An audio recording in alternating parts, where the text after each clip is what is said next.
All right. I think we're ready to get started. All right, Jeff, you wanna take the lead, or you want me to kick us off? It's up to Well, you. since you're there with that, I'll fire away, but welcome everybody once again in the virtual world. Come on, Maya, you can't get us all together? The next time, I promise.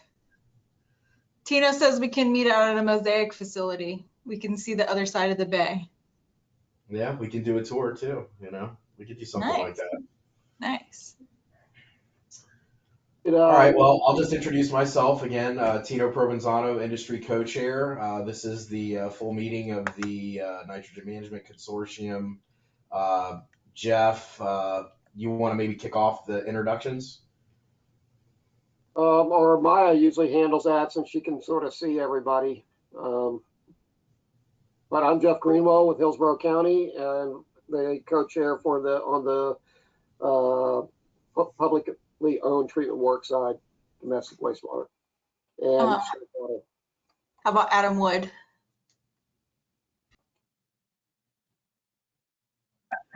Hi there, I'm Adam Wood with Hillsborough County Public Utilities Environmental Services Department.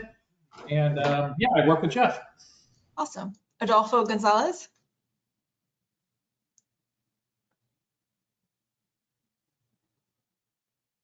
Hi, I'm Adolfo Gonzalez. I'm the Utilities Engineering Director for Pasco County. Just started here 6 weeks ago. Welcome. Susan Hockley? Good afternoon. This is Susan Hockley with the City of Bradenton. Carrie Lopez? Hi, this is Carrie Lopez from Florida Fish and Wildlife. Chris Anastasio? Hey guys, Chris Anastasio, Swiftmud Chief Water Quality Scientist. Good to see everybody. You too. David Allen?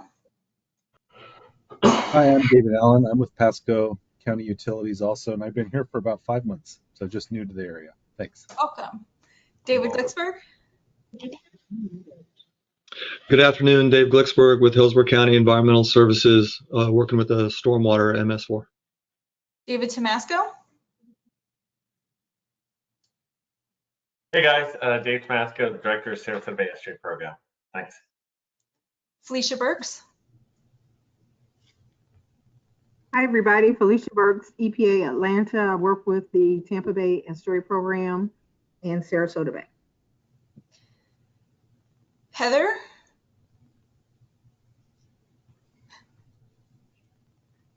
Good afternoon, Heather Maggio with the City of Tampa. Ilya Balcom?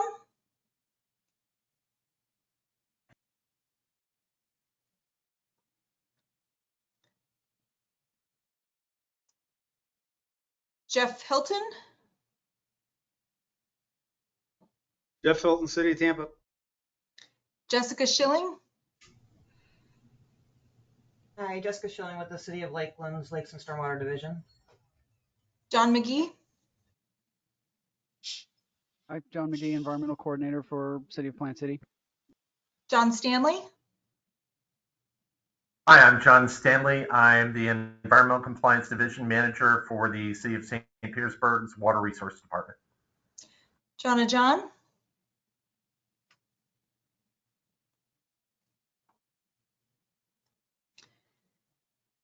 Juanita Bernal-Leon? Good afternoon. This is Juanita, Pasco County Public Works MS4 program. Carrie Flaherty-Walia? Hi, everyone. I'm Carrie Flaherty-Walia, Restoration Ecologist with the Tampa Bay Estuary Program. Lauren Fling? Hi, I don't know if you guys can hear me or not, but I'm with Pasco County, our new resilience specialist. Awesome, welcome. Lizanne Garcia? Lizanne Garcia, Southwest Florida Water Management District Swim Section. Good afternoon, everybody. Hey, Lizanne. Michael Flanagan? Good afternoon, Mike Flanagan, City of Clearwater Public Utilities. Mike Perry? Hey, Mike Perry from the City of St. Pete, Stormwater Environmental Services Manager. Michelle Duggan?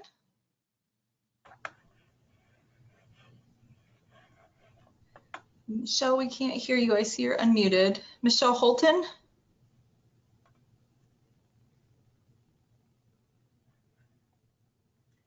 Ray Pribble,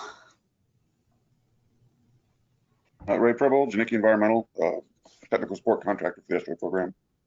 Rich Gardner,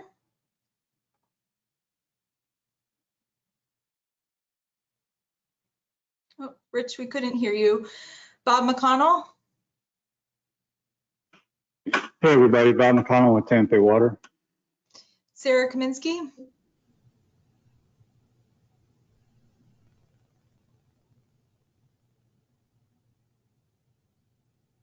I can't hear you, Sarah. Sarah Kessler, Sarah Kessler, Public Works Division, the Environmental Group.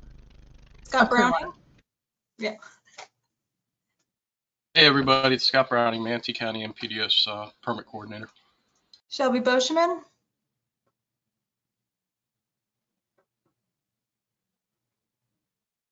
Simon Bolin, Simon Bolin, Agribusiness Development Manager for Hillsborough County. Tim Bassett, Good afternoon, Tim Bassett, City of Largo, Wastewater Treatment Manager. Tony Janicki, Tony Janicki, Janicki Environmental. Troy Green, Good afternoon, Troy Green with Hillsborough County Environmental Services. and Vivian Gleaves. City of Largo, Environmental Services. Perfect, thanks. That's everybody that I could see.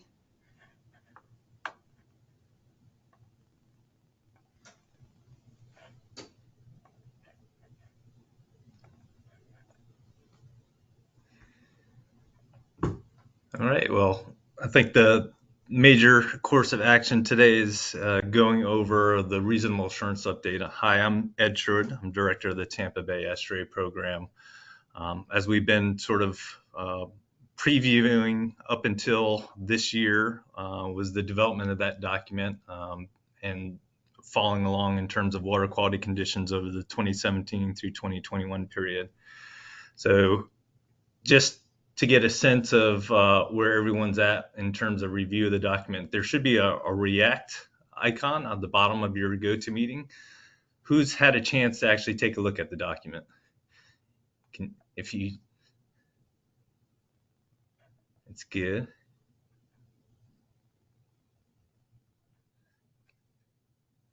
Okay, we're getting some people. If you don't have a react button, you can just put it in the chat too. So what we're trying to achieve at this meeting is basically getting your consensus approval on the overall document content, and then giving the estuary program some sort of recommendation to submit by the end of this year. So we develop these documents on a 5-year basis. It's due to DEP by December 31st, 2022 for that 2017 to 2021 period. So my goal today is to familiarize you all with the document itself, what the core tenets that we need to submit as part of this reasonable assurance update to DEP, and then actually go through it and ask if you had any additional comments that you want inserted based on your initial review. We recognize not everyone has probably had a chance to take a look at it. So we'll probably give some space to provide additional comments for the full consortium to review and provide that back to the estuary program staff through December. But then if there's enough comfort level after we go through the document, see where you all might be at in terms of allowing the estuary program to submit once we incorporate all those comments into the document by mid-December-ish.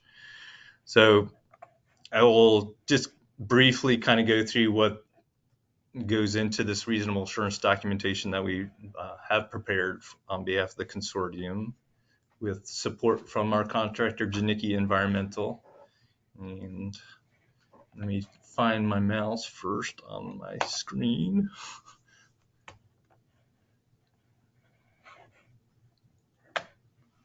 It's not cooperating. Oh, there it is. You all see a slideshow now in presentation mode? Yes. Excellent. So as I mentioned, the reasonable assurance document itself basically outlines in 5-year time steps our progress in meeting water quality goals that will support continued seagrass recovery in Tampa Bay. The primary water quality target that we aim for each year is a chlorophyll A threshold for each of the major bay segments. So as we've been reporting to the consortium, for the most part, the majority of the bay segments, with the exception of Old Tampa Bay, have been meeting those chlorophyll A targets. Also, as part of this reasonable assurance update, we develop loading information for total nitrogen, phosphorus, suspended solids, and BOD and hydrologic loading to each of the major bay segments over that same time period, and interrogate those loadings as water quality criteria are met or not met. So there's additional reasonable assurance steps that take place if we're not meeting those water quality targets for 2 concurrent years. At DEP's request, another component of this document is the allocation attainment. So all the entities represented in the consortium now have an allocation within each of the major bay segments to their particular sources. So as part of this reasonable assurance update, we summarize the 5-year average loading conditions for each of the entities and provide that as an appendices in this reasonable assurance document. And then, as has been the case since our inception, going back to the 1990s, getting an idea of all the activity and investments that are being made by the consortium partners through the action plan database. We simulate those projects over the 2017 to 2021 period, report on those in the document, and then also provide a glimpse at planned activities into the future or are ongoing in terms of education or other initiatives that would be supportive of continued load reductions in each of the major bay segments. Traditionally, when we've started developing allocations, there's been some refinements to any interim allocations that were designated back in 2009. So there's also opportunity to revisit whether or not the allocations need to be adjusted for the next reasonable assurance period, which would be 2022 through 2026. We've heard, I think, from the consortium over this time period that there's been a general comfort of keeping the allocations the same, but we could have conversations about that. But that is also a specific section within the reasonable assurance document. So those are sort of the meat of the document. And as I mentioned, we rely a lot on our contractor support through Janicki Environmental to develop some of those loading estimates over the time period, with the help of all you all providing that data and information to them. And then, based on that information, the allocation assessments are also a big part of these updates. So the document itself follows a structure that DEP has recommended, and there's 6 core chapters in this document itself.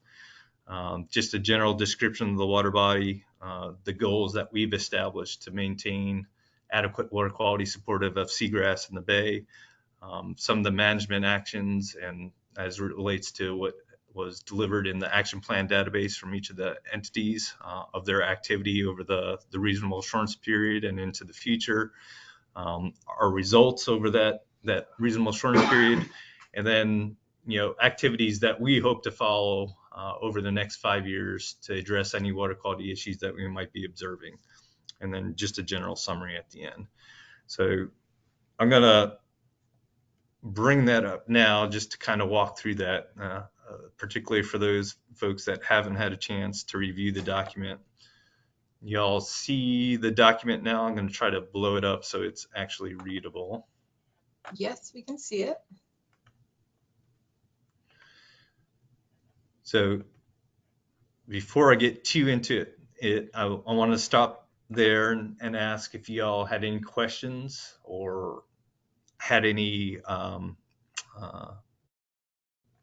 particular comments that you wanted to interject now, particularly about the process that we're going to follow in terms of reviewing this document and then ultimately submitting to DEP. I know I kind of went over that fairly quickly in terms of background. I know there's a lot of new consortium participants, but if any of those things that I just outlined didn't make sense to y'all, or if you had additional questions, I welcome those now. So I'll stop to see if anyone wanted to raise their hand or ask a particular question. I would just suggest that as far as evaluating allocations, that we wait until the next 5-year period, particularly in light of Senate Bill 64 and the direction that may take many of us on the publicly owned treatment work side regarding our discharges. So I think it'd be in everybody's best interest if we just sort of stood down from that concept at this point, unless we really get leveraged into that for Old Tampa Bay based on those whatever 3 out of 5 years or 4 out of 5 years being bad. Just a suggestion. I appreciate that, Jeff. And I think when we get to that section, kind of outline what we've put in there so far, and it's basically maintaining the allocations that have been developed up to this point through the prior reasonable assurance updates.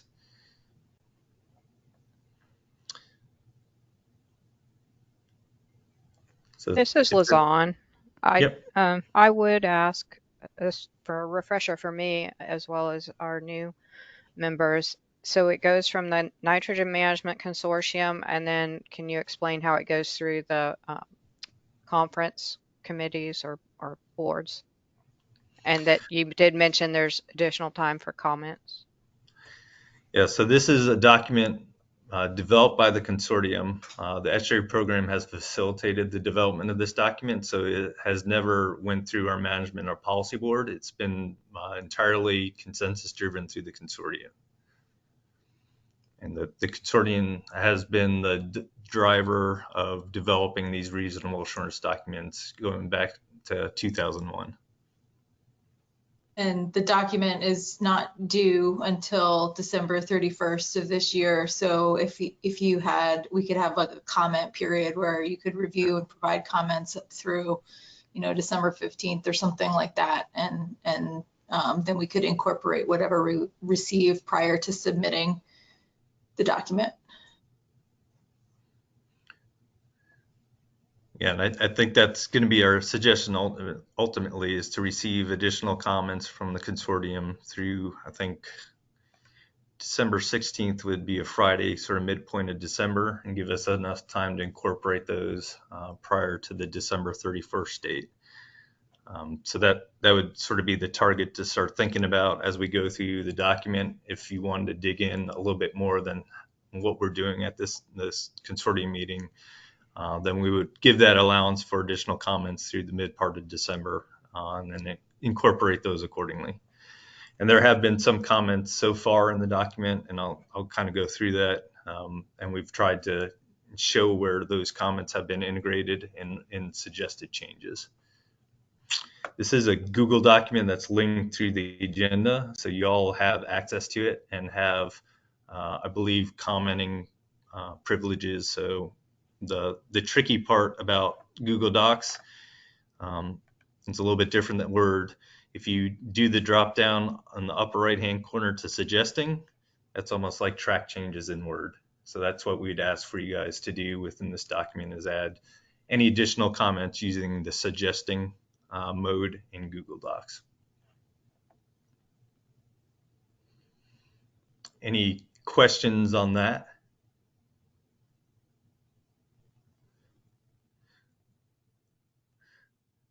Wasn't expecting too lively of discussion, but I did want to give a chance for you guys to provide any comments as we go through the document.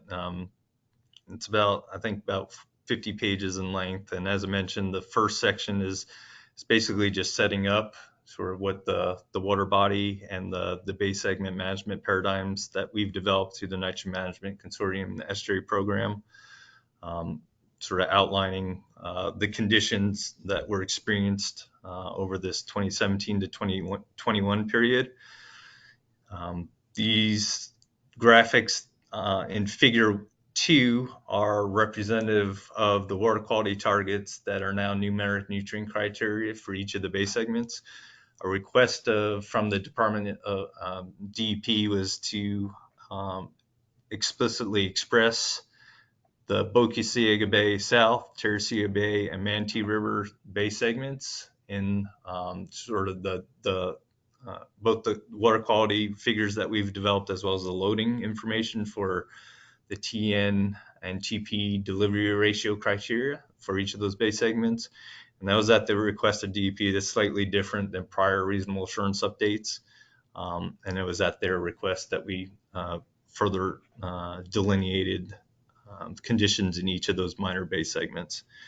But for reasonable assurance purposes, Boca Ciega Bay South, Teresita Bay, and Manatee River are considered the remainder of Lower Tampa Bay in our annual assessments through the consortium. Let me see if I could make this a little bit bigger too. So as I mentioned, for the most part, chlorophyll A conditions in all the bay segments except for Old Tampa Bay were below those numeric nutrient criteria that have been established in each of those bay segments, including the minor bay segments. So Ed, quick question. Yeah, on this new change on splitting up. So if you, for example, you're going to do the, the compliance assessment based on that group of water bodies, but you can see here on the Manatee River graph that you're approaching a threshold value on the Manatee. Would that be, if we're above that, would that be actionable by the consortium, or it's just, hey, here it is? Yeah, it's certainly actionable if by the department's prerogative. Right. Within the reasonable assurance document, that's where we would have conversation on those minor bay segments as a component of remainder of Lower Tampa Bay. And I think in the action plan tables that we've developed, if there's not projects that are addressing loading issues on those minor bay segments where we might be seeing exceedances starting to be approached, then we would encourage that documentation in the future. Thank you. Does everybody follow that? The decisions that were made in the past in terms of developing reasonable assurance were driven by a federally recognized TMDL that was set to the 4 main bay segments of Tampa Bay. When we developed allocations, we recognized that the Lower Tampa Bay segment was receiving and is influenced by the other minor bay segments, Boca Ciega Bay South, Teresita Bay, and Manatee River. And when we developed past reasonable assurance documentation, we grouped those as the remainder of Lower Tampa Bay and assessed those on an annual basis as a group. The department requested that we split out the tracking of those minor bay segments because all those bay segments now have discrete numeric nutrient criteria, and for their purposes, they wanted to track those separately. So we're providing that information to the department at their request.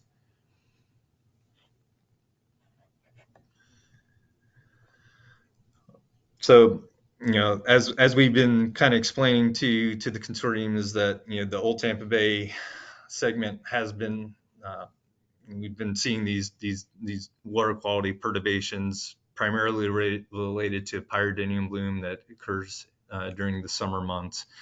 And 4 of the 5 years over this 2017 to 2021 period, the chlorophyll A conditions have been exceeded. Concomitant with that, we've also seen some declines from the 2016 through 2020 seagrass assessment period of overall coverage declines throughout Tampa Bay, but in particular in the upper Tampa Bay segments, both in Hillsborough Bay, upper portions of middle Tampa Bay, but the majority of the seagrass losses have been within the Old Tampa Bay segment at about, I think, 4,000 acres over the 2018 through 2020 period. So this is, definitely, giving us cause for concern for additional action through the estuary program and our partnerships, as well as, our work through the consortium to address those things moving forward. So we're suggesting some actions through this reasonable assurance decision framework that we've developed based on those chlorophyll A conditions not being met. And if we go down to the further sections, sort of the disconnect that's occurring now is that when you look at the hydrologically normalized loads to each of the major bay segments, we're well below those loading targets, and that's expressed in figure 8 within the document. So when we developed the numeric nutrient criteria recommendations for each of the bay segments, we developed a chlorophyll criteria recommendation. We developed a total nitrogen load per unit hydrologic input to each of the bay segments, as well as a TP load per hydrologic load delivery ratio for each of those bay segments. Those 3 criteria are ultimately what are in state statutes as for the numeric nutrient criteria for each of the bay segments as defined estuarine nutrient regions of the state. That was a process that the consortium undertook through the 2010 through 2012 period, when there is an interest by the federal government to start developing those criteria throughout the state of Florida. So we proactively made those recommendations based on the loading conditions and some of our loading evaluations that were conducted as part of the consortium's reasonable assurance process. As I mentioned, sort of the disconnect that's happening now in Old Tampa Bay is that, we're well below the loading targets, both TN and TP, for that bay segment, but we're not meeting the chlorophyll A nutrient criteria. With the exception of that bay segment, all the other ones are, seem to be maintaining adequate water quality supportive of seagrass based on the criteria that we've previously developed. And this Old Tampa Bay segment is the one that we're focusing a lot of our research, restoration, and community engagement dollars in terms of trying to address. Those sort of loading conditions are expressed both from a total loading standpoint in figure 6, and then based on the criteria and different conditions and figure 8 over that same time period. So we actually present both sets of information within the document.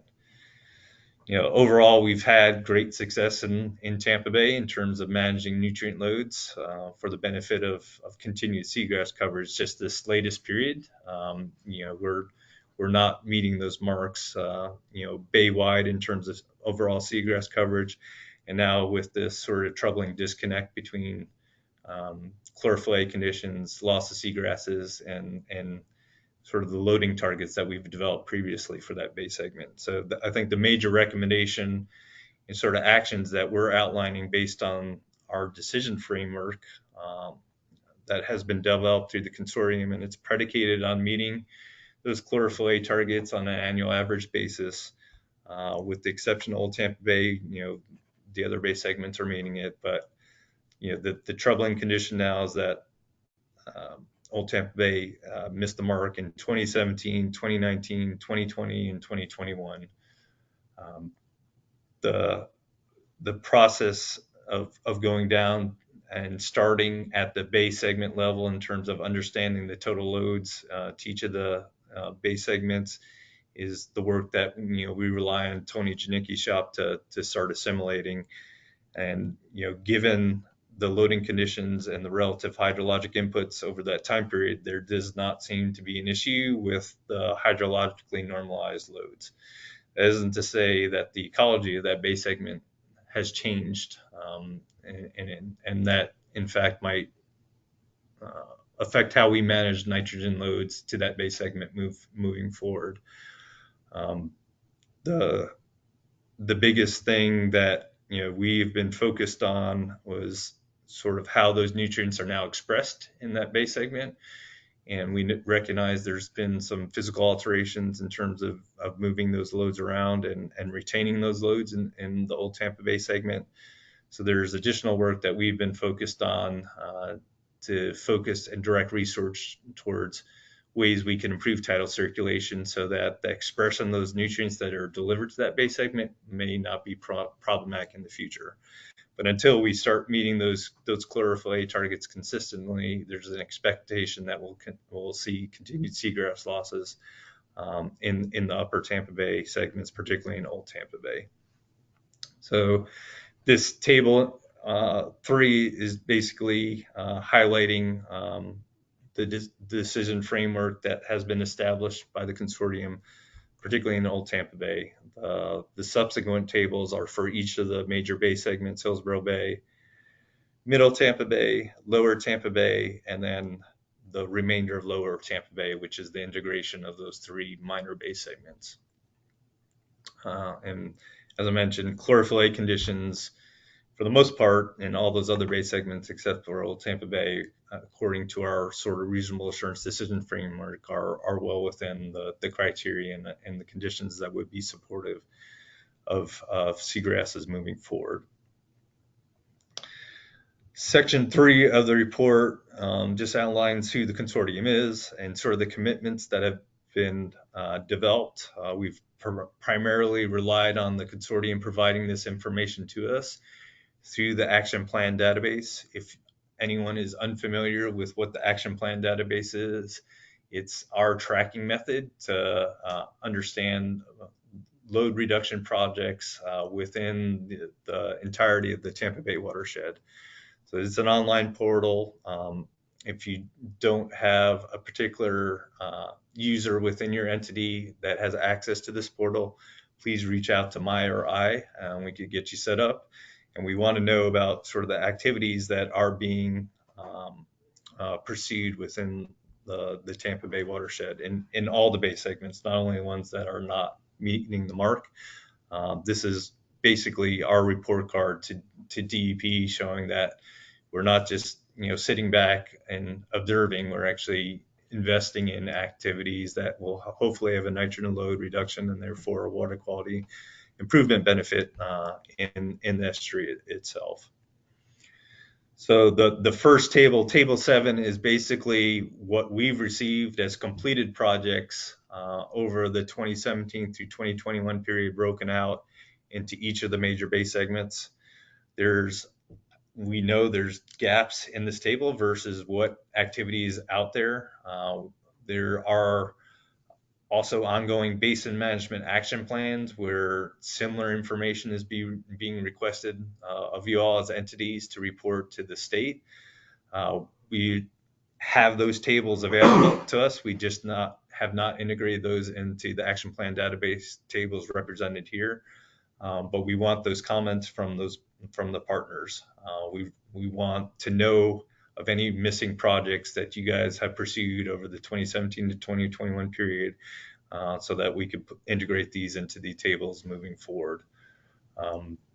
If you have existing BMAP tables, please forward those on to us for the particular watersheds.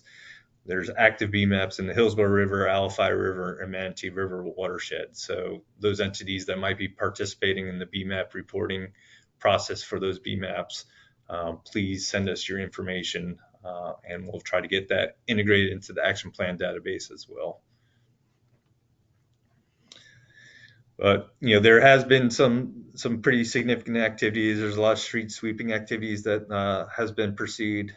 We're estimating, based on what has been submitted, that about 420 tons of nitrogen loads have been precluded from entering Tampa Bay in each of the major bay segments, or overall across all the major bay segments over this last RA period. So that's not insignificant, and that's still showing that there's been a lot of progress. There's a lot of work by y'all in terms of trying to manage nutrient loads for the benefit of Tampa Bay. We're just not seeing sort of the response now in certain portions of the bay. That just, I think, us, from the standpoint of the estuary program, we need to remain vigilant in terms of how we're managing nutrient loads to the bay, and we're focusing attention on additional stormwater retrofits or other complementary activities that could go on in the Old Tampa Bay segment to get that bay segment back on track. Because recognize we're not meeting those water quality criteria, and it's not all nutrient load related at this point from some of the initial analyses that we've developed. Moving on, the document, table 8 is a listing of sort of ongoing and education projects that have been previously submitted through the action plan database. And again, there's a lot of different projects that are still being pursued. We want your input if any of these projects are not still being implemented by your entity. Please let us know that so that we can remove them. We want this to be an accurate representation of the actual work being conducted in the watershed. So a lot of this is carryover of work that we know has been going on in the throughout the Tampa Bay watershed. So some of these projects might have ended and we're not aware of that. So we just need to update the action plan database. And then last table of this section is highlighting the future projects anticipated by partners. And again, we have some questions here about what has been submitted and whether or not the projects were actually implemented or if they're still planned for implementation. A lot of these projects that are entered or have been entered by the consortium participants in the past didn't necessarily have funding obligated towards them. So if the projects are not planned for implementation or there isn't sort of acknowledgement that there would be future funding to support these, then we want those updates as well. And again, this is based on us pulling information that was provided through the action plan database portal by you all, and we want to make sure that we're providing the most accurate information to the department when this is ultimately submitted. So any significant changes, please reach out or directly comment within this document. I'll pause there. That has been sort of the major activities and reporting that we've developed through the reasonable assurance documentation. But I'll pause there to see if anybody had any questions or comments.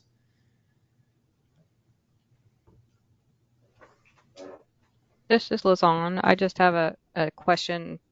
As far as the SwiftMud education programs, have you checked with our education staff, or I can do that? I just don't want to duplicate effort on the education we probably projects. funnel those through you, Lizanne, Okay. as the rep to the consortium. Okay, will do. Hey Ed, just for the benefit of the group, could you just talk a little bit about what a hydrologically normalized load is and what's the rationale for using that as opposed to just calculating the total load?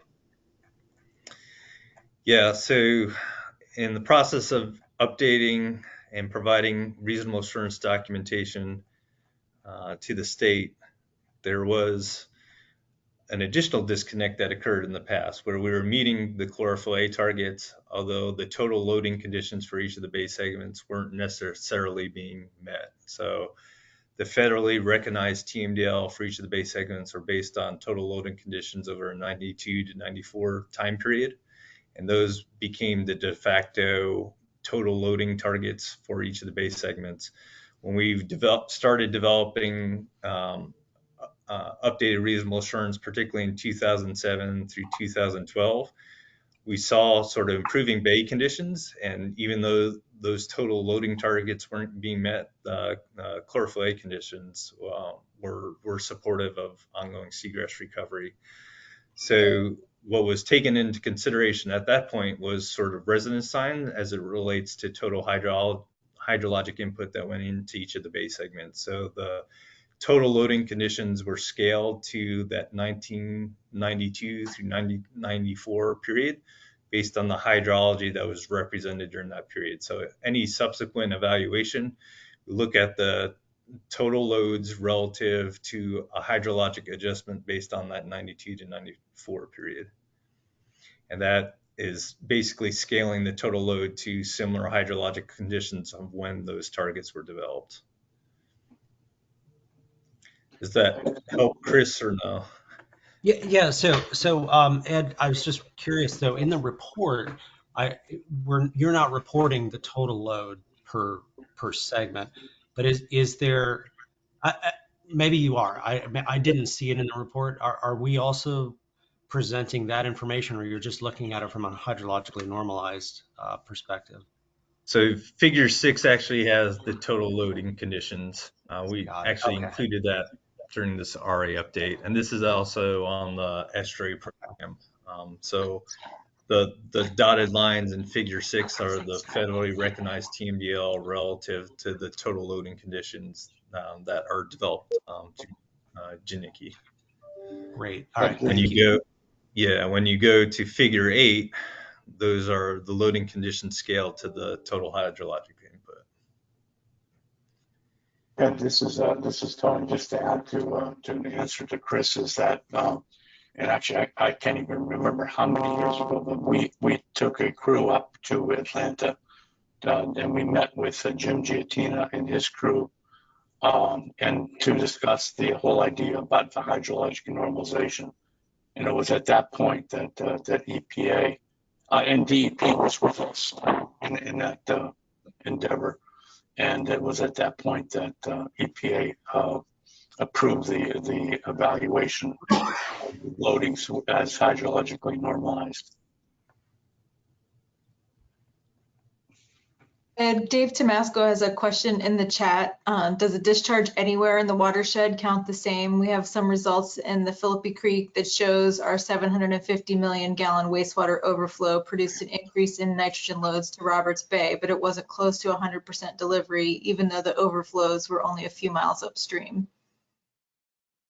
Yeah, under this process, the regional assurance update, a pound of nitrogen in the upper part of the watershed is equal to a pound of nitrogen along the coast. That's sort of factoring, and particularly as we look at the old Tampa Bay segment, that might be important to sort of evaluate as we move forward. But a pound of nitrogen is a pound of nitrogen everywhere in the watershed. And that goes back to the 1994 Zarbach decision that the Water Quality Subcommittee had come up with. Right, but I mean, if we get into types of nitrogen,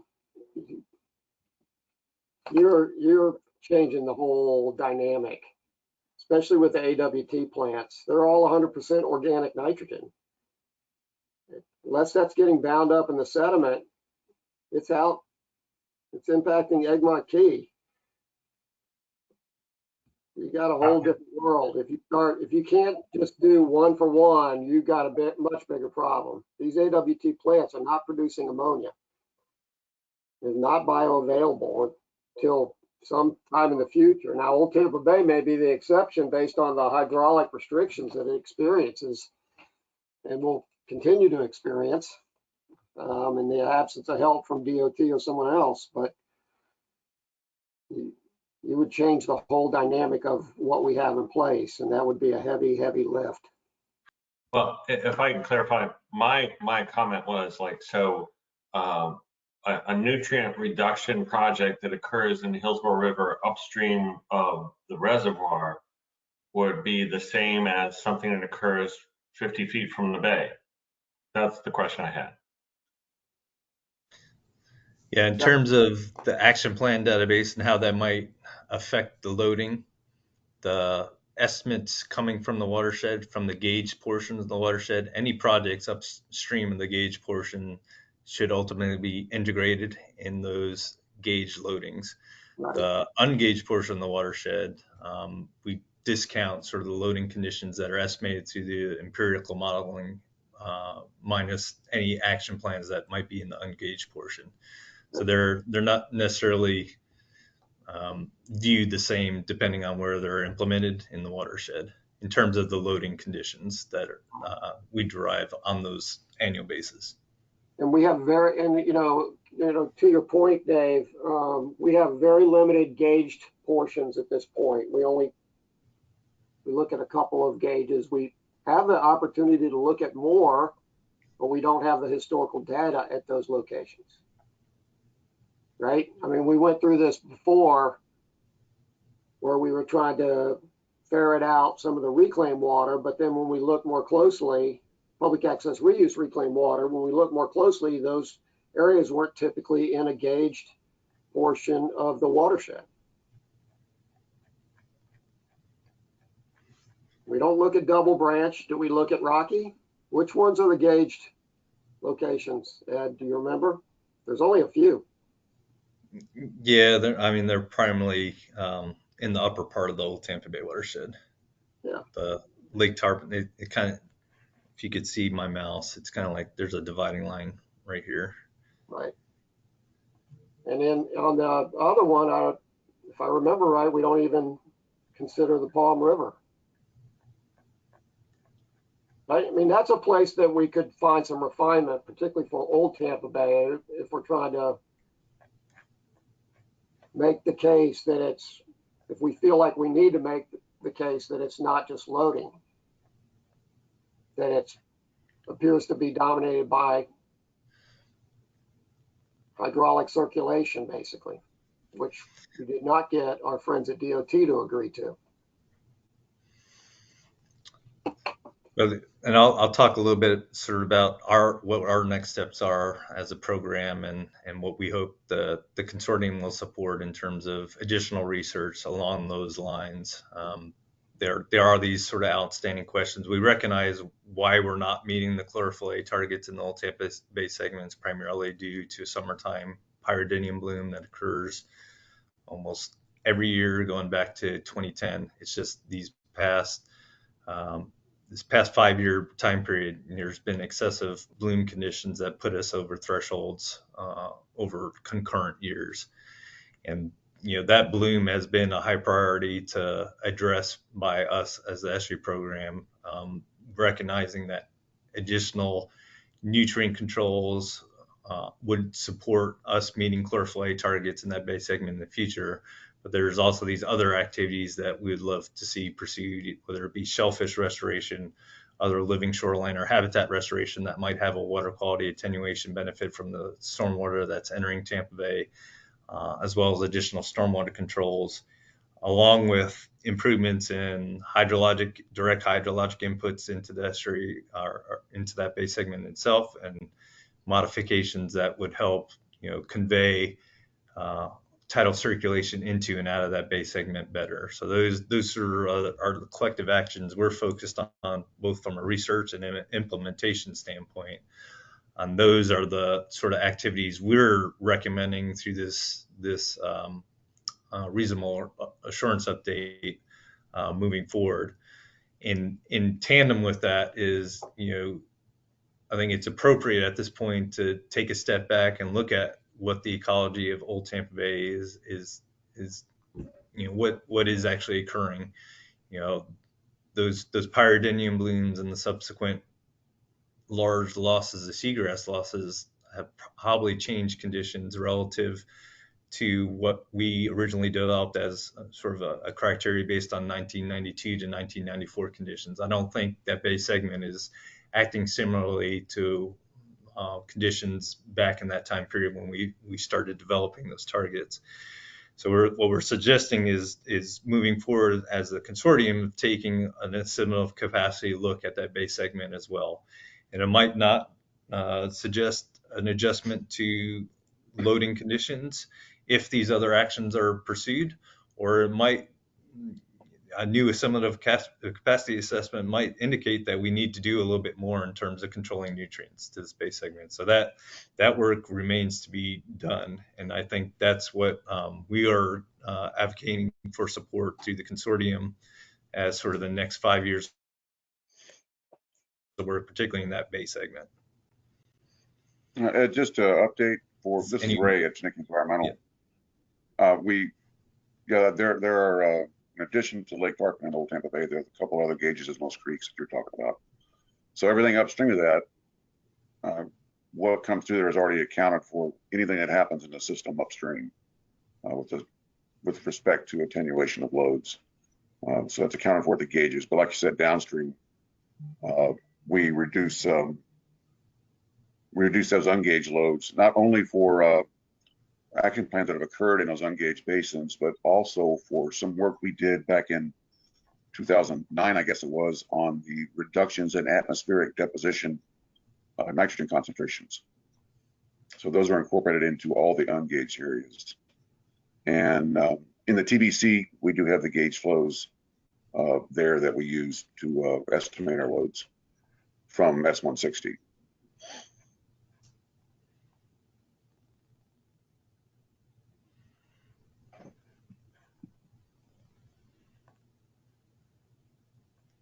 So hopefully that sort of addresses your questions, Dave, in terms of where projects might be implemented in the watershed and how they're accounted for in terms of the loading estimates.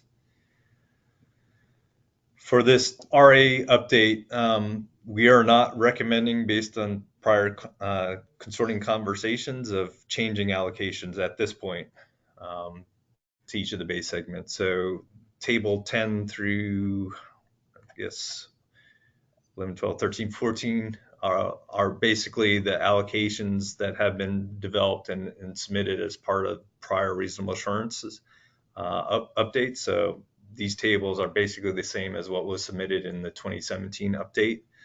And they're all based on ultimately adding up to, like I said, those federally recognized TMDLs. So every piece of nitrogen pie has been allocated at this point to each of the base segments. I'll stop there, see if there's any conversation around that. I know, Jeff, you suggested that we move forward in that fashion, but I wanted to get other point of view or if anyone else had any conversation on that. And, I don't want to cut anybody off, but just I think there are a lot of us that really do not understand the impacts of Senate Bill 64 over the next 10 years to us. The county here has a pretty clear understanding of what it means to us, but I think there are other utilities that may not be in that position to even start talking about reallocation at this point. That was where that initial comment came from. And I think perhaps the only base segment that might justify it would be Old Tampa Bay, but I think additional work would need to be done to justify a reallocation for that base segment. And that's what we're suggesting as sort of some of the initial foundational work moving forward over the next 5 years.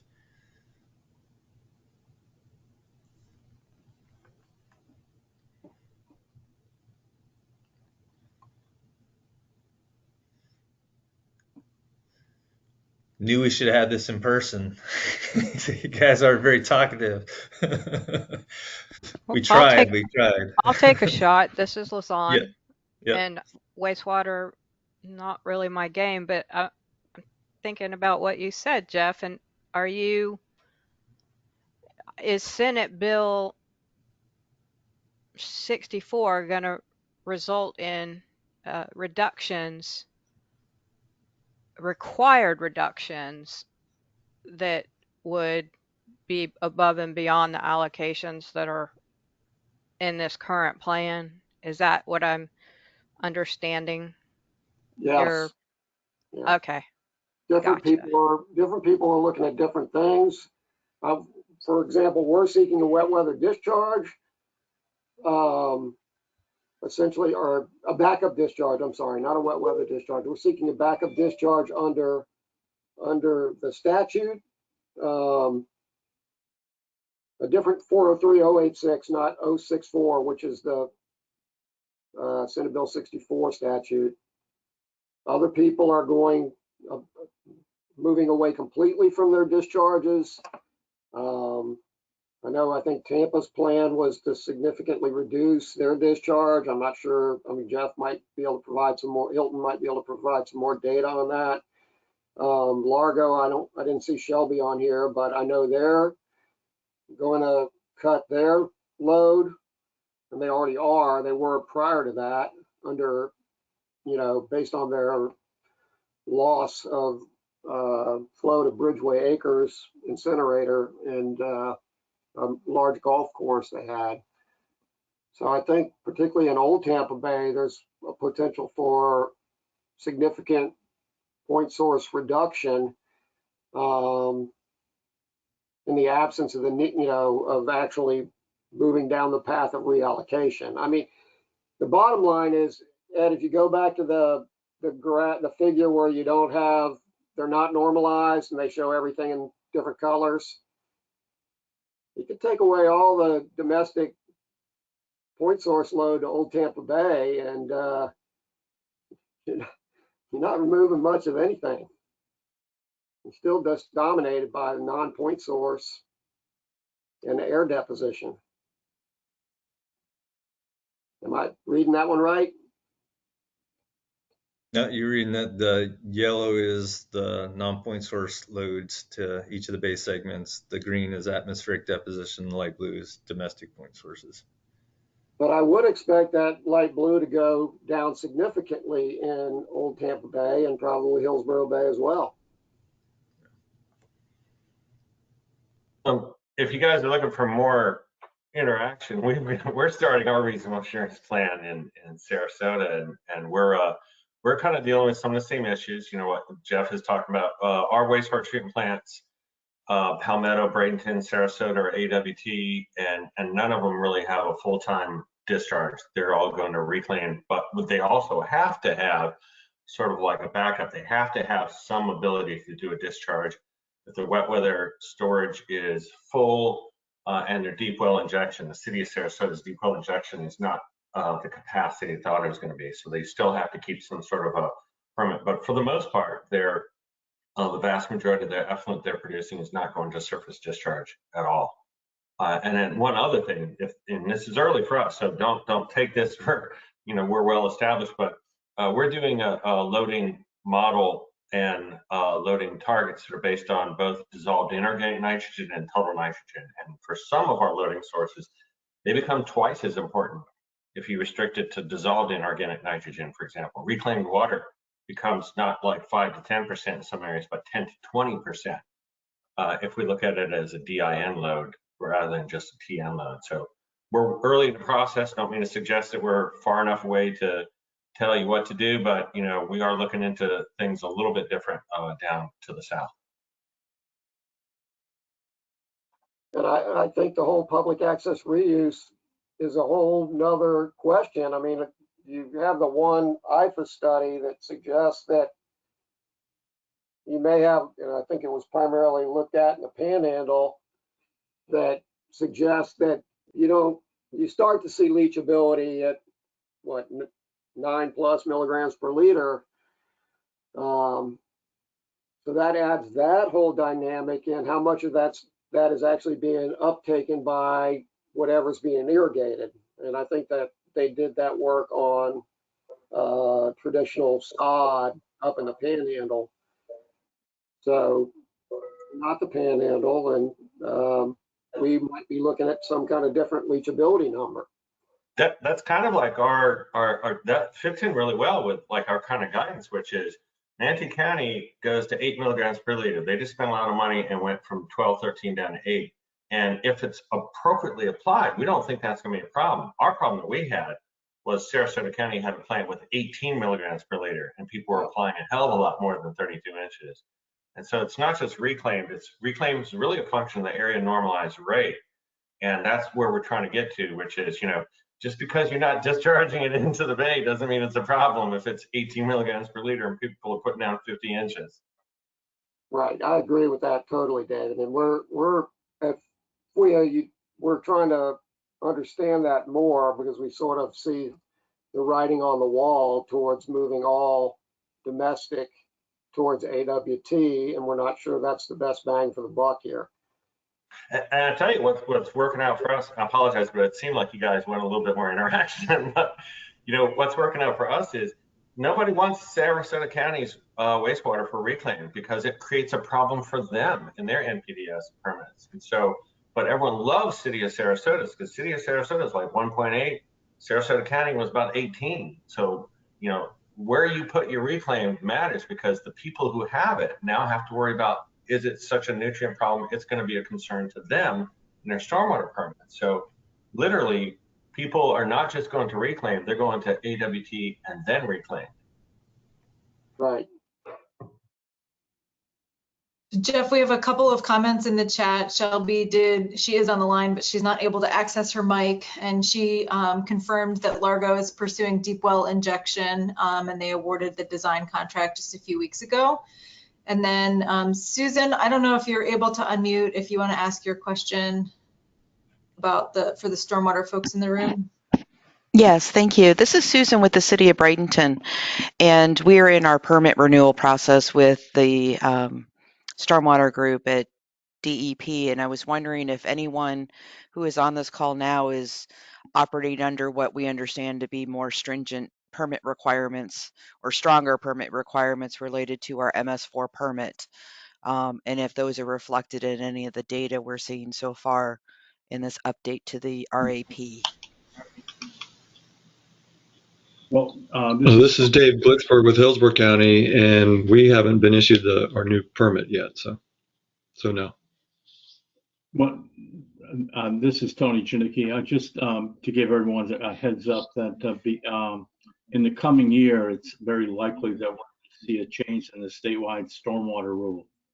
All indications are that it's going to happen once it gets to the legislature. So that's also going to have an effect on loadings and permittable in Florida.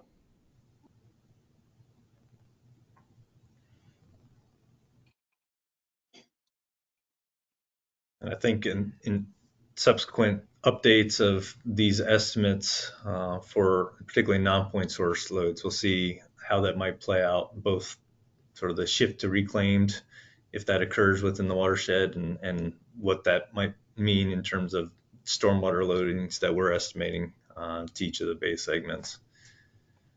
But I wouldn't say that any of that's been manifested yet in the loading conditions from 2017 to 2021 just yet that I've seen.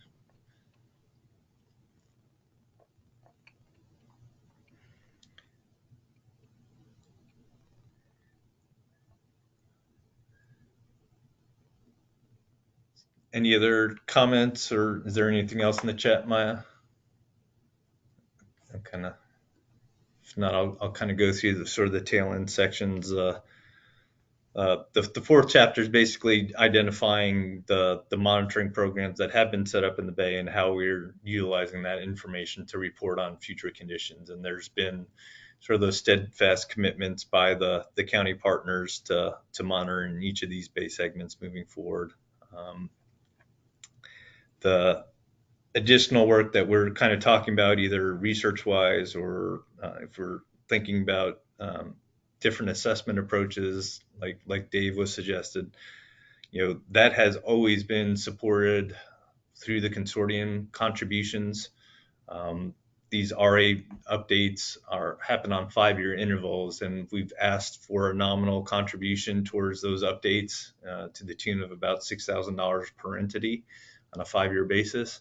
If we're doing additional research, we might require some additional funding support to do that. The estuary program is committed to working with y'all and supporting some of those initiatives moving forward. We've already dedicated about $50,000 of funding from our current fiscal year towards the next reasonable assurance update. And if we have to dedicate more in the future for some of these activities, we're willing to do that. But there's also been sort of that co-commitment from the consortium to help support those initiatives moving forward as well. So I've outlined what the existing funding commitment is within the consortium's decision memos for that $6,000 contribution level, and we'll probably be asking for a similar contribution over this next 5-year update to support some of these activities. I'll stop there. This is a component of the reasonable assurance plan, and it's something that the department wants to look at moving forward in terms of the overall commitments. But I'll stop there to see if there's any sort of questions or comments on that.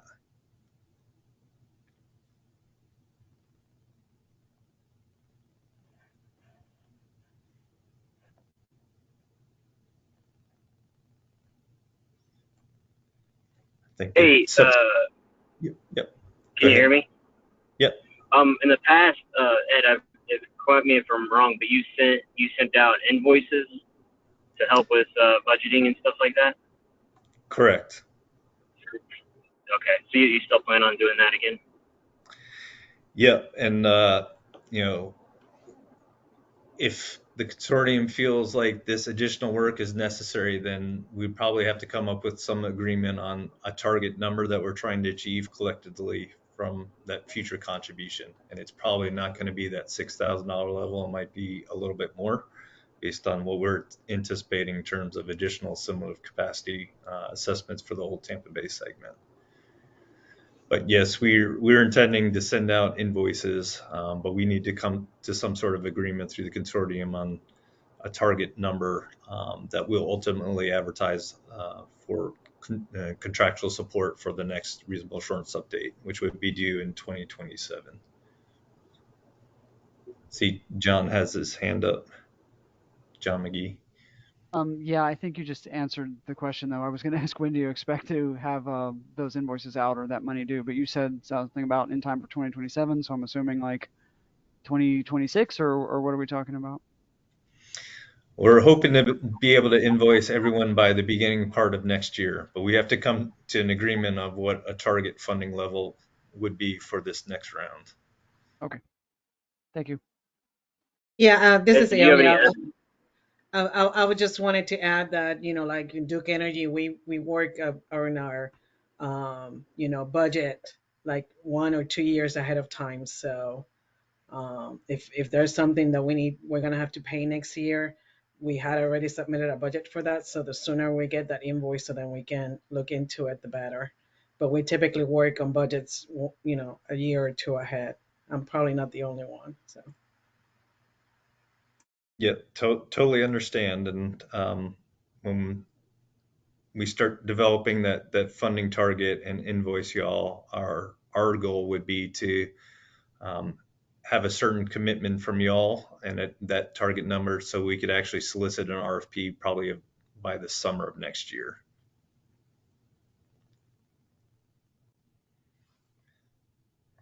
And to recognize that there's some budgeting constraints that everyone is operating under differently. So as long as we have a commitment that it might be paid over the next 5 years, we could sort of earmark that as potential funding towards a contract.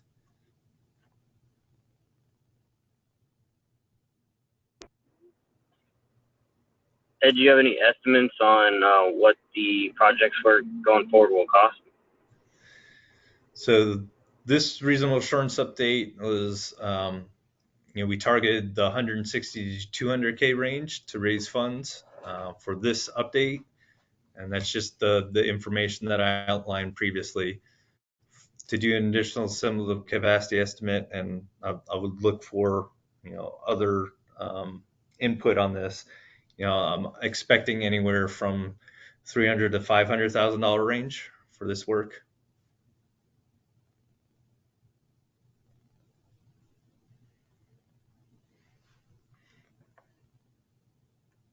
And again, that would be collectively doing this update for all of Tampa Bay, as well as more of this refined work in the old Tampa Bay segment. And that's a real rough estimate.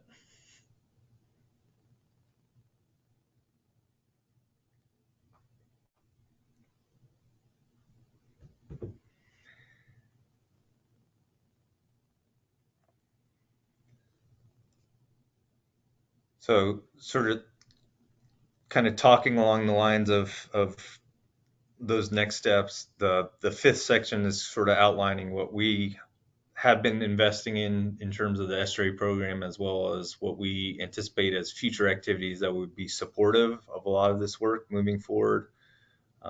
We've came to y'all, kind of explained some research that we're conducting that would look at additional causeway alterations as well as shellfish restoration in the old Tampa Bay segment, and see how that might benefit water quality conditions.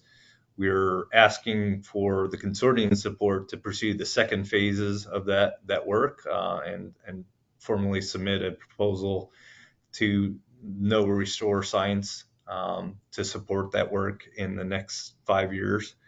That proposal would be primarily research focused, using some of the modeling tools that we've developed so far in the region to investigate specific causeway alterations and how it might impact future pyridinium blooms. That's the specific focus. And it will build upon the phase 1 grant that we're currently operating under this year, just to come up with a research plan of how we would scope out that work and and actually deliver that research to the consortium in a fashion where we're co-producing information that is supportive of these actions moving forward. There's also a list of different research that we supported through the Tampa Bay Environmental Restoration Fund, or the estuary program's operating budget in itself, living shoreline projects, some stormwater improvements in certain creeks and channelized systems that lead to Old Tampa Bay. And then we're also potentially going to be a recipient, although I haven't received final confirmation, of additional restore funds to support a Old Tampa Bay wide stormwater management plan and actual implementation of portions of that plan from a restore award through the state, through DEP.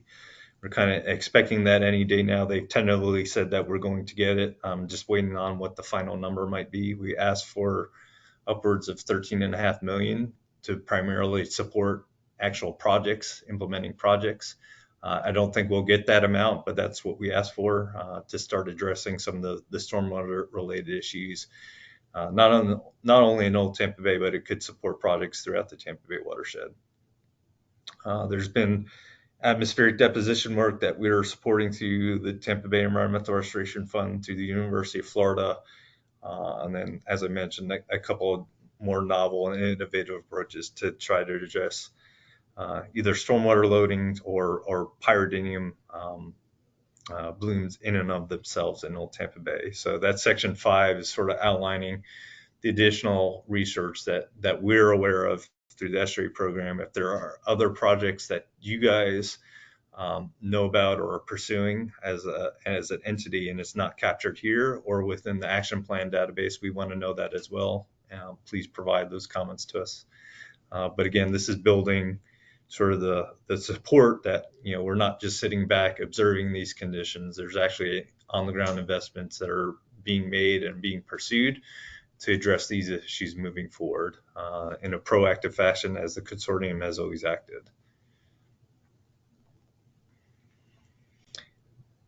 Any comments on that?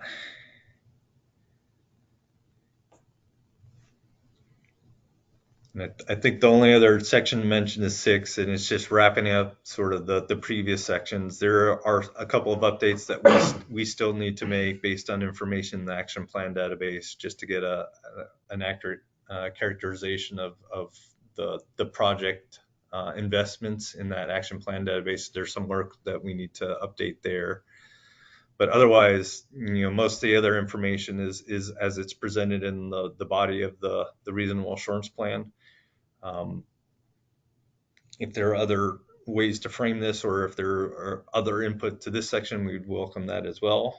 But this basically wraps up the entirety of the reasonable assurance document and what we anticipate submitting to DEP at this point. I'll stop there, ask for sort of any other final comments. I think we're asking for some action of the consortium at this meeting based on this draft document, whether there's comfort moving forward with any final comments through December 16th, I believe it said, to integrate those into the document, and whether or not there's a comfort level at that point to submit to the department officially on behalf of the consortium. And we for sure would provide sort of an updated document to the consortium at that point based on the comments we received up until December 16th.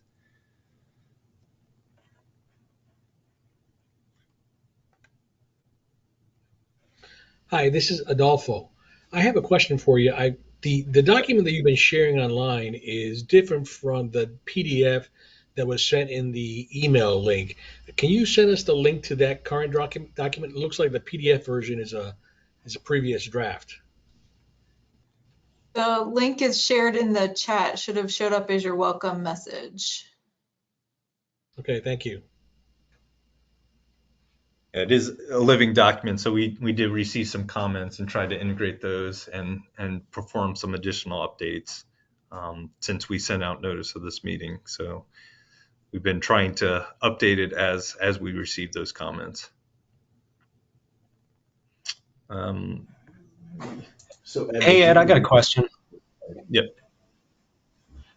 So I know we talked a lot about Old Tampa Bay, and that's great. One thing, though, that we didn't really touch on was Hillsborough Bay, and we saw about a 43% reduction in seagrass, albeit very small relative to the total acreage in Tampa Bay, but significant nonetheless for Hillsborough Bay. That was equated to about a 627 acre reduction between 2018 and 2020. I was just wondering if what your thoughts were on what might be happening in Hillsborough Bay, and if there are any similarities maybe to what we're discussing with respect to Old Tampa Bay. Yeah, and my initial reactions to some of the losses that we've seen in the upper Old Tampa Bay, and some of the analysis we've done in Old Tampa Bay specifically, kind of relate to a different hydrologic regime that we might be in over the past 10 years. We've seen a little bit higher hydrologic inputs.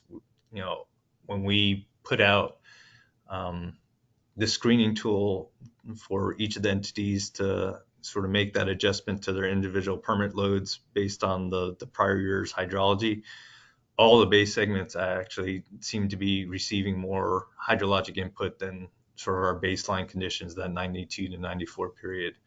So I think some of the seagrass conditions might be being driven by those freshwater inputs. Particularly in Hillsborough Bay, we know that a lot of those beds are ephemeral haliduli beds that are subject to a lot of the freshwater inputs from the Hillsborough Alphi River and the Palm River.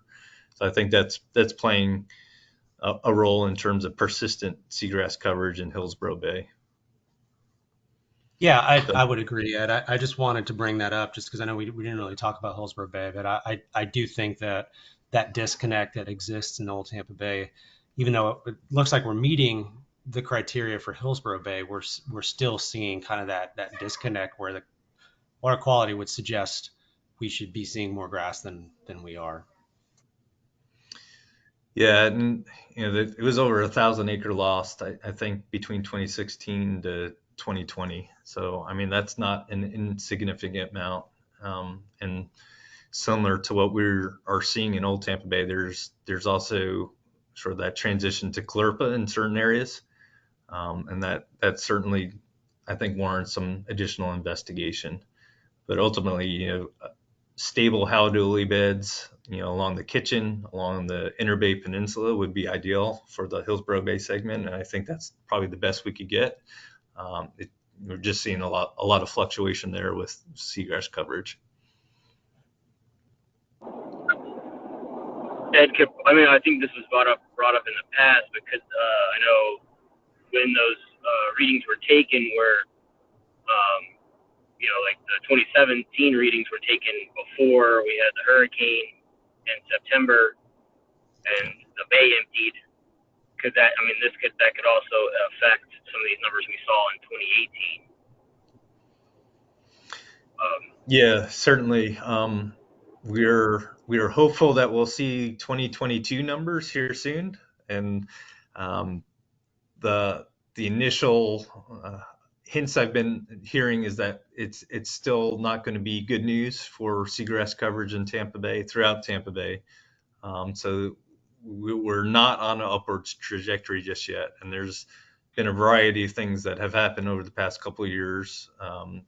The hurricane conditions that we're experiencing this year, as well as some of the discharges from the Piney Point event and the red tide that we experienced in 2021, is definitely probably playing into coverages that are being currently mapped now for 2022 and that we hope to see soon.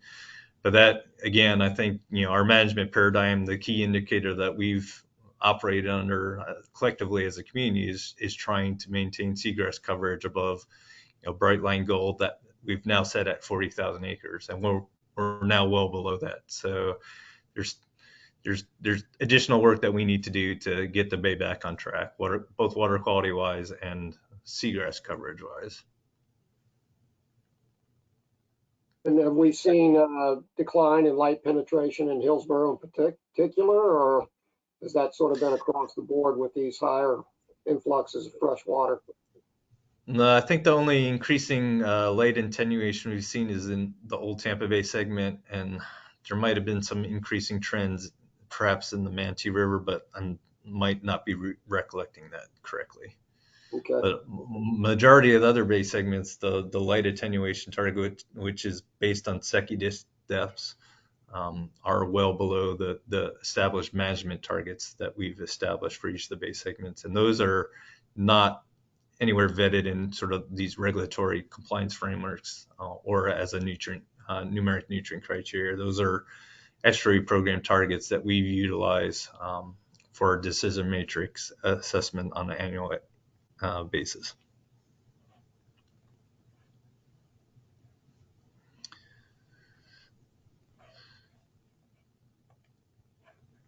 So, based on that overview, I would love to hear sort of a feedback whether or not there is a comfort level from the consortium. And we were asking for sort of a consensus approval of whether or not to submit the document with additional updates garnered from the consortium through December. If there's a desire to have another meeting and sort of present and go over that final document after we integrate any additional comments, I think there's opportunity for that, but it would be like right before Christmas. I think our calendar date would be like December 21st is the opportunity we would have to set a future meeting to review this again. So I'll stop there, see what the consensus is from the group, but definitely want to make sure that you guys have a comfort level with what has been presented so far.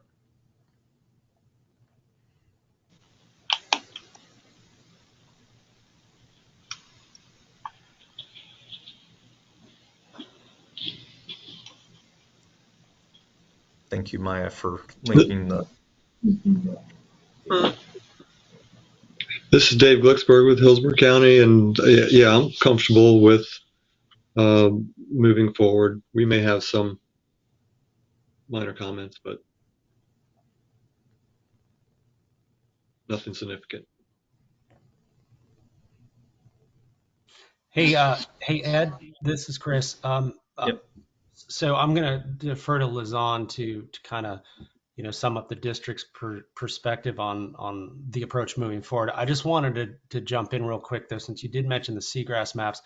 We're very close to releasing the numbers. We're unfortunately, thanks to Ian and Nicole, we're backed up a couple of weeks, but just for the benefit of you and Maya and the group, I'm working with Sheila right now to kind of come up with a date to come over and talk to you guys.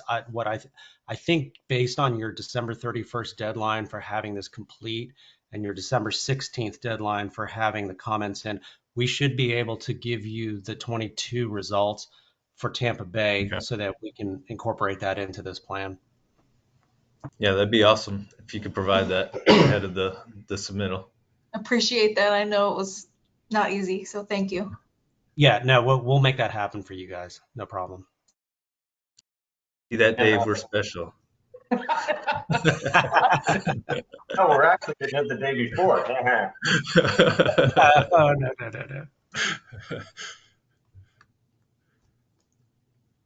There's a few more folks that are kind of agreeing that they're comfortable moving forward, as is Juanita and John McGee have both concurred with David Glicksberg. Is there anyone that is uncomfortable with that approach of receiving comments through December 16th and then us incorporating those comments in the document, sending it out one final time to the consortium, and then hearing no obligations, then submitting to the department by the December 31st deadline?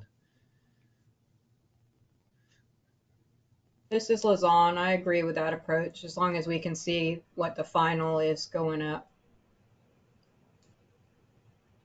Yep, absolutely. So maybe on your schedule, Ed, you would like accept comments through the 15th, and then you'd have a week to incorporate and then publish the final.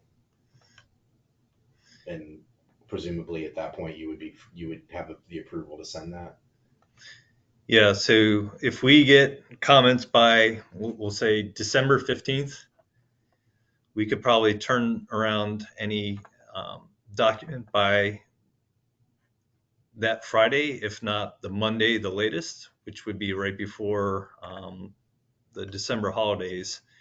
But we would at least provide that to the consortium participants the week of the 19th, December 19th. And if there's no additional comments by that point, we'd submit probably the following week after the Christmas holidays, the 29th or the 30th.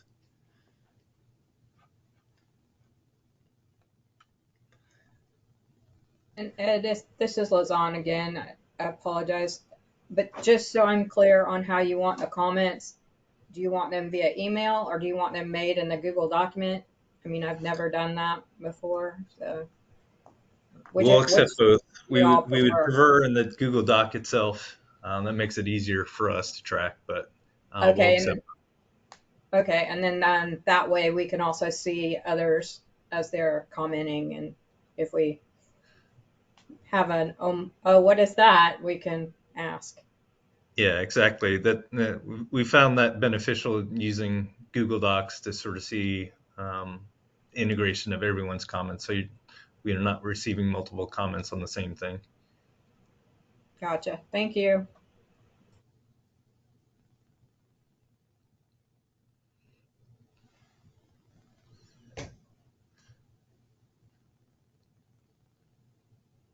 So I know we didn't necessarily take a formal vote, but I didn't see anyone that had trepidation. Maya, did you see anyone that? Everything in the chat is expressing comfort with the approach that we've outlined, so it's been unanimous. I think the one remaining action item I kind of wanted to bring to the board's or the consortium's attention is related to that grant proposal that we're developing now. This is sort of second phase we're working on with Fish and Wildlife Research Institute. Carrie Lopez is the lead on this grant proposal in collaboration with USF, Steve Myers, as well as Janicki Environmental, to support these research phases as it relates to causeway alterations. The actual scope and objectives of that grant are threefold. They're outlined here of understanding whether or not there are optimal configurations or placement of cuts within some of the causeways that span Old Tampa Bay that would have a direct benefit on reducing pyridinium blooms in the future. Secondarily, using the modeling tools that we've updated during the first phase, understanding whether or not there could be positive or negative effects elsewhere based on those alterations. So that would be part of the evaluation using those updated modeling tools. And then we were fortunate also to learn that the Department of Transportation is also willing to be a co-investigator on this project. So the third objective is really understanding what success criteria these additional causeway alterations might be evaluated under in the future. So that is sort of wrapped up in that grant proposal that we're hoping to submit. I think November 30th is the target date for those NOAA Restore Science grant applications. But what we are asking of the consortium to see if it's okay to provide a letter of support. The consortium has provided a letter of support last year to the first phase of this project, basically developing the research plan that we would address those three objectives under. So we're just asking to see if the consortium would be willing to provide a letter of support under the NMC co-chair's name for this second phase, a grant proposal that's due to NOAA by the end of November. I have up on the screen sort of what the gist of that letter of support would entail. It's kind of similar to what was submitted in the past, but again, it's kind of focused on us trying to meet those water quality targets and eliminate or reduce pyridinium blooms in that Old Tampa Bay segment in the future using these sort of complementary management actions that are going to be being pursued in tandem with all the work that the consortium is pursuing over the next 5 years as well. So I'll stop there, see if anyone has trepidation of the co-chairs providing that letter of support for that grant application. David Glicksberg is good with providing a letter of support. Maya, can you send that letter out to If the members? Yeah, it's linked. It's yeah, or whatever. It's a little hard to see on the presentation. So that link in the chat takes you to the agenda, and then if you click on the actionable science letter of support, you can see it there. And this is the direct link.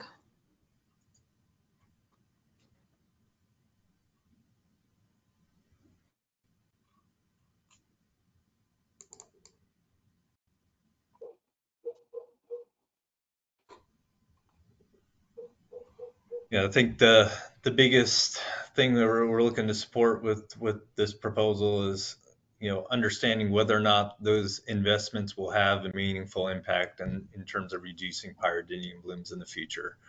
At this point, all we have are sort of modeling tools and some planned research to more thoroughly understand the life history and sort of the growth parameters that pyridinium is currently operating under in that bay segment. And based on updates to the model, we're hoping to see whether or not additional causeway alteration would have a meaningful impact on reducing those blooms and thereby reduce the chlorophyll A levels below those numeric nutrient criteria that have been established. And that's the brunt of the research planned under this phase 2 project. And I've got some questions. Second that motion for supporting the letter of support. Ed, I've got some questions. It's Lazan, and I don't know that I don't support this, but I'm just curious. When you say modeling, my experience has been with the old Tampa Bay model. And I saw a presentation on this grant proposal, and I know there was some talk about these research priorities, but I'm not quite sure how that fits in with this proposal. So are you actually looking at reevaluating the old Tampa Bay model with the current causeway alignment? Yep. Okay. So during the first phases, Ray has been primarily taking the lead on updating the old Tampa Bay model for conditions over the 2010 through 2019 period. So we'll have an updated model with specific growth parameters that are aligned to pyridinium blooms. So that those updates are currently being made to the old Tampa Bay model right now. For this grant proposal, we would actually apply that model to different scenarios based on work that's being pursued by USF to understand where optimal cuts might be. That's using a different modeling approach, but it would still use the hydrodynamic modeling component of the old Tampa Bay model to do that work as well. And that will feed forward into sort of more comprehensive evaluation using the old Tampa Bay model outputs to understand whether or not there's actual reductions in pyridinium blooms, and then if there's broader positive or negative ecosystem changes as it relates to those optimal cuts that are identified. Okay, thank you. That clarifies it, and I would then say I would that the district would support this additional research.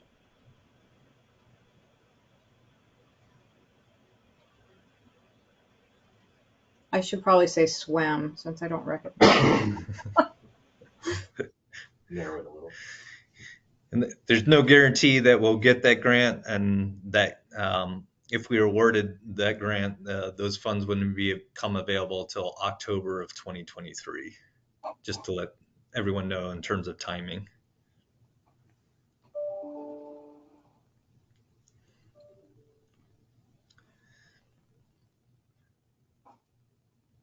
So we just take a quick thumbs up or thumbs down poll, or Dave, did you have another question? Yeah, I think particularly since you're dealing with FDOT, FDOT just spent $20 million putting a bridge in underneath the causeway, and they are convinced that it had the benefits that it was expected to have. And I would suggest that put a lot of effort into using the data on the performance of the Virginia Creighton Bridge, which is the name of the bridge. It's over on the far east side of the Courtney Campbell. They're proud of it. They've gotten awards for it, and you want to use that, I think, as real data. Modeling is going to be helpful for DOT, but like they are driven by real data, and you've got real data that showed that that was a benefit that perhaps you can plug into the model world. But I think use that Virginia Creighton permit requirement for the monitoring of the movement of water, the circulation, the changes in nutrient concentrations, chlorophyll, residence time. There's a lot of data on an actual project that was done right up there in Old Tampa Bay, and make that a central part would be my suggestion. Yeah, definitely here, and we're happy that DOT has agreed to be a co-investigator on this proposal. So we're awaiting a letter of support from DOT as well for these next phases.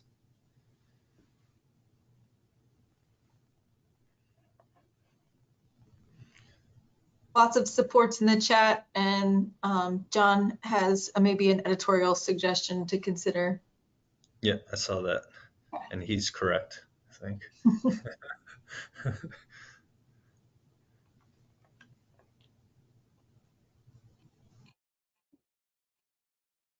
I think that was sort of the main brunt of the actions that we're requesting. Do have a little bit of a teaser for the water quality conditions for this current year.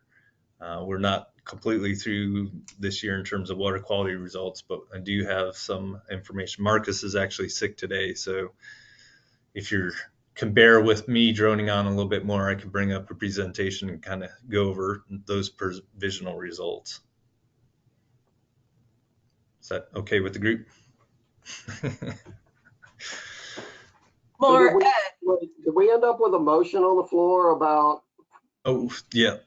Yeah, sorry. Can we just wrap that up? I mean, I think it's a formality, but did we get a second? Did I get a Scott second? Browning, Manatee County, second. I seconded it. All right, okay, so all those in favor say aye. Aye. Aye. Aye. Aye. Aye. Yeah, any opposed? Aye.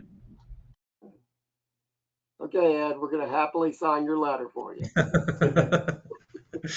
Which I already said I would do, so, but I appreciate having the backing of the rest of the consortium. Thank you so much. Not so sold on DOT, but I'll be quiet other than that statement. So I'll go through this quickly. He's got a bunch of slides. I'm not going to go through every one of them because a lot of it's going to be sort of repeat what we just kind of talked about.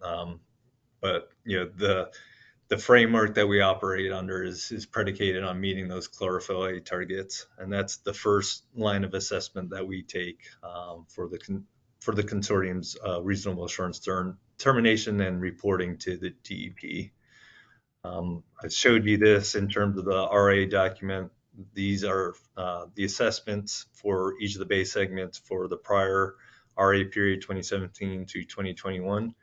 We're now entering a new reasonable assurance implementation period. So what we've traditionally do is at the end of each calendar year, we develop a one-page document that outlines meeting of those chlorophyll A targets as well as light attenuation targets as part of the estuary program's management of each of the base segments. And then on the backside of that document is the regulatory chlorophyll A attainment matrices. So looking, preliminarily at the 2022 information that we've received so far, actually seeing some improvements in water quality conditions throughout each of the major base segments. Old Tampa Bay is actually pretty far below its target at this point. And I think that was primarily because we didn't actually capture a prolonged pyridinium bloom this year. think it peaked in the August time period. It was actually pretty evident in Old Tampa Bay during August, but it didn't persist throughout the summer months. So we're actually seeing, potentially being below that target and threshold for Old Tampa Bay in 2022. To generate those estimates, we rely on filling in the remaining months with a 5-year average in each of the bay segments. So we don't have all the data in yet, but the data we do have through, I think, September of this year indicates, there's been some general water quality improvements throughout Tampa Bay based on the EPC collection in each of the major bay segments. This graphic just shows in the red dots the monthly annual average for the data that has been collected so far, like I said, through September. But there's still remaining data that we're relying on a 5-year average for October, November, December to come up with that overall value. But I wanted to provide you perhaps some good news moving forward that perhaps that we will meet all the targets for the bay segments next year and the first year of the next RA period. But don't want to be overly optimistic. Old Tampa Bay has been highly variable in terms of its chlorophyll conditions. So if we get one good year, we want to have consistently good, a couple of good years strung together, and hopefully that will have sort of an impact on future seagrass coverage estimates for that bay segment. So, the work that the consortium is doing, I think, is important still, and we need to maintain sort of that collective action on trying to reduce nutrients, no matter the source, the inputs to Tampa Bay, regardless of its wastewater, stormwater, atmospheric source. We need to be working collectively towards, those water quality targets, because the bay needs it at this point. We need sort of a string of good years to probably get the seagrass coverage back on track. But I'll end there. I know we're coming up towards the tail end of the allotted time, but wanted to provide that teaser to you. All credit goes to Marcus of putting this together. He's just unfortunately ill this morning and wasn't able to present. Any questions, comments, concerns? Yeah, this is Felicia, Yes. EPA. And my question is, I know I've seen and heard you say that we're submitting this update to DEP. Are you not going to submit to EPA as well as we've done in the past? No, that's just my misstatement. We submit both to DEP and EPA at the same time. Okay, I know EPA doesn't approve per se the RA, but I did want to encourage you to continue to do that. We do have some management changes that I'll send you so that you'll send it to the appropriate places. Because we've got some new actings, and as you know, Janine Ghetto moved up. She's our deputy RA, and we now have the division director, Denise Diaz. So I will send that to you or Maya so that you can have those update contacts. Yeah. If you could provide those, Felicia, we'd be appreciative. And similar to the annual water quality assessments that we submit to DEP, we also submit those to Region 4 staff as well. So any updates to those key contacts, we'll be providing both the reasonable assurance update to EPA and DEP, as well as any future water quality assessments as part of the RA determination.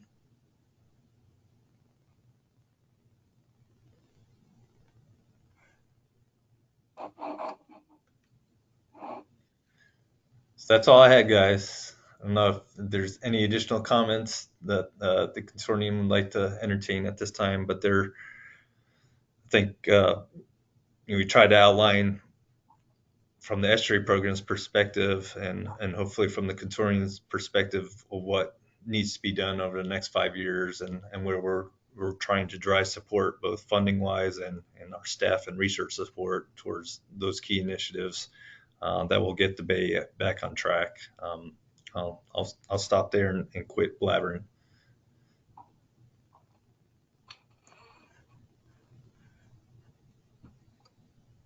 All right. Well, if there's no other questions for Ed or anyone else, I guess we'll adjourn the meeting.